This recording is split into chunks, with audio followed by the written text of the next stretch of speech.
ভাইরে ভাই, কি চমৎকার! দেশের মাটিতে হলুদ মালটা, তাও আবার সুস্বাদু এবং রসে ভরপুর। এই মালটার বাগানটি দেখতে দারুণ লাগছে। দর্শক, আমরা এসেছি চুয়াডাঙ্গা জেলার জীবননগর উপজেলার মানিকপুর গ্রামের কৃষি উদ্যোক্তা সদর আহমেদ ভাইয়ের একটি মালটা বাগানে। তার এই মালটাটি হলুদ মালটা, এবং প্রতিটি গাছে থোকায় থোকায় ব্যাপক পরিমাণ মালটা ধরেছে। সত্যি আলহামদুলিল্লাহ, অনেক ভালো লাগছে। সদর ভাই কোথায় আছেন? সদর ভাই, আসসালামু আলাইকুম ভাই। কেমন আছেন ভাই? আলহামদুলিল্লাহ ভাই, ভালো আপনার তো আছেন? দেখছি যে মালটা একদম হলুদে ভরপুর। জি, মালটা এটা কি খুব ভালো। কোন জাতের মালটা ভাই? এটা অস্ট্রেলিয়ার ইয়েলো কিং মালটা ভাই।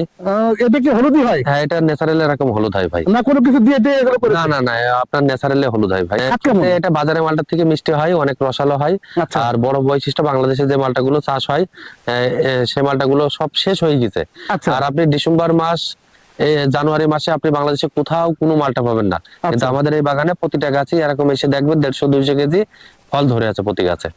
দেখছি যে প্রতিটি মানে গাছের থোকায় থোকায় হলুদ মালটা। জি আসলে কি এটা সত্যি করে কোন ভাই? এর আসলে কোনো কিছু দিয়েছেন কিনা? না ভাই, ন্যাচারাল এমন হয় ভাই। ন্যাচারালি এরকম হয়? জি জি, কি নাম বললেন? এটা হচ্ছে অস্ট্রেলিয়ার ইয়েলো কিং। অস্ট্রেলিয়ার ইয়েলো কিং। জি দর্শক দেখুন, যে অস্ট্রেলিয়ার ইয়েলো কিং যে মালটাটি আমরা দেখতেছি, সেই গাছের প্রতিটি থোকায় থোকায় অসম্ভব রকমের আসলে মালটা ধরেছে।